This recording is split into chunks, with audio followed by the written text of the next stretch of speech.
to speak to us on the impact of adverse childhood experiences. We're now joined by Dr Siki Mdletye. She is from the South African Society of Psychiatrists, and she joins us now via our video link.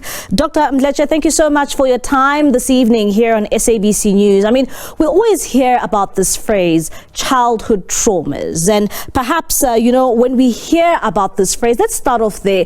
What does it actually mean? What is childhood trauma? So thank you for having me, and good evening to your listeners. Childhood trauma, we can really describe as or define as trauma or any event that a child or an adolescent experiences wherein they perceive a threat, right? So a threat either to their body, their bodily integrity, to their safety, where they perceive a threat to their well-being. So childhood traumas really range quite wide, and we can imagine that with the kind of society that we live in South Africa, we really experience, or children in South Africa tend to experience trauma at a very high rate. And talking about these experiences that a number of these children, I mean, the statistics say 6 out of 10 children by the age of 17 in South Africa experience some sort of childhood experience. How does this actually impact the lives of children much later on in their lives? Yeah. So, a lot of studies have been done that look at the impact of adverse childhood. We call them adverse childhood events.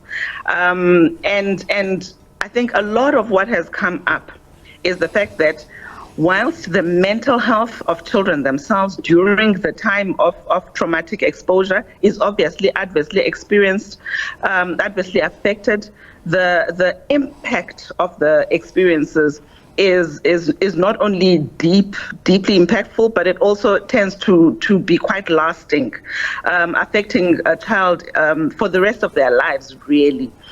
This can firstly affect how children learn at school, how they learn, take in, assimilate information, how they put that information into practice, how they perform at school, and later on in their lives, the development of mental illness tends to be quite, closely linked with having experienced adverse childhood events. So development of mental illness as adults.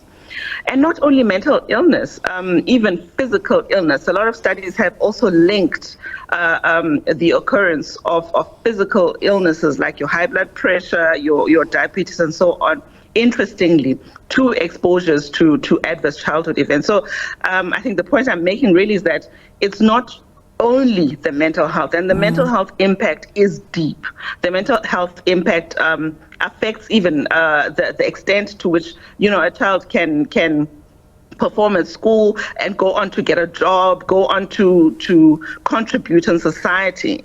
So what does that mean? That means, with children that have experienced adverse childhood events, this kind of predisposes them not only to experience the traumatic event in themselves, but affect their livelihoods, and possibly contributes to passing that trauma on in next generations, and how these children grow up to become adults that contribute in society. And just yesterday, we saw the signing in of the gender-based violence and femicide bill by President Cyril Ramaphosa. And when it comes to the signing of this bill, how will it help create a much more safe environment for children, so that 50 years from here onwards, we don't talk about these issues and problems if we're trying to fix the issues now?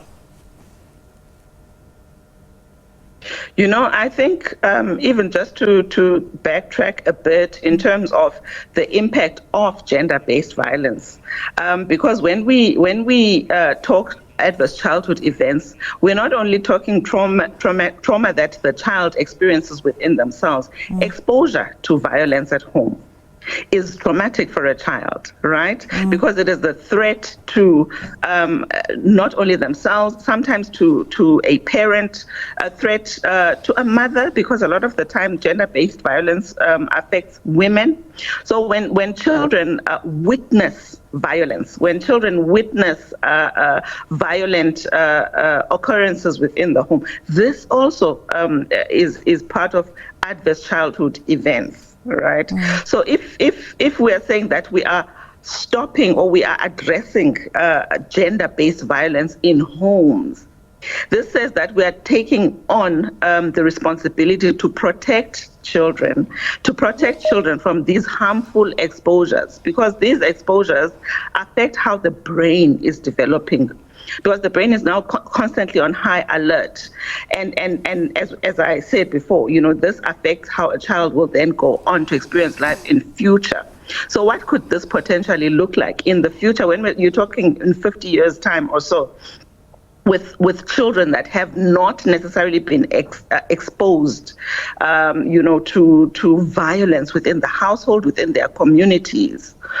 This says that we can have actually a society where, the adults, because the children now will be adults tomorrow, are contributing positively to society, are people that whose mental health, is well, has a good base. Because in essence, the exposure to childhood trauma and to violence in childhood affects those building blocks for brain development, right?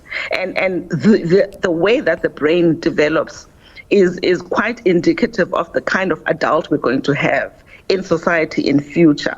So the impacts really could be far-reaching, in the sense that when you have people who are well adjusted, who have grown up in safe environments where they do not feel threat, where they're not constantly, on alert and looking out for threats, and therefore become aggressive, because people who are whose brains are on high alert become aggressive themselves. This is when you see children who come from violent environments becoming bullies, and later on having similar kind of tendencies in adulthood. So we're saying that with protecting children now, we're creating a safer South Africa tomorrow. Yeah, and I was actually coming there. Now.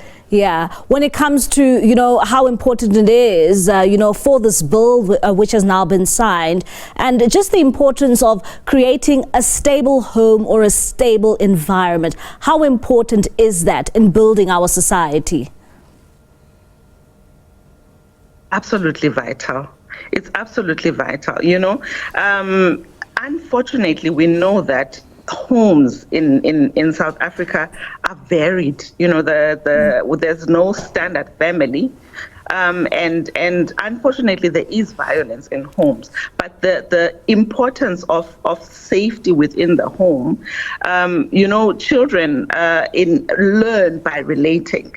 Right, learn by relationships within the home. So they learn how to be, such that how they show up in society is quite indicative of the kind of relationships that they have formed so the relationships they form, we call them attachments. The relationships they form in the home environment with the caregiver, with primary caregivers, those relationships actually guide the kind of people they become, the kind of performance they have within the school, their development, their brain development. This even affects, interestingly, immune system and strength of the immune system. So I know we're talking gender-based violence, but we've just come out of COVID. There's the flu virus going around, and strong and healthy immune systems, interestingly, have a lot to do even with strength of attachments. Now, this is may sound a bit far-fetched, but I guess the point I'm making is that's how far-reaching the integrity of relationships within the family are in terms of the molding and the formation of the development of the personality, the development of the person. All right, Dr. Mdletye, thank you so much for your time this evening and your contributions here on SABC News. That is Dr. Siki Mdletye giving us an insight and weighing in there on that bill that has been signed by President Cyril Ramaphosa, and also there just talking about the adverse childhood events and how, of course, gender-based violence can also affect children.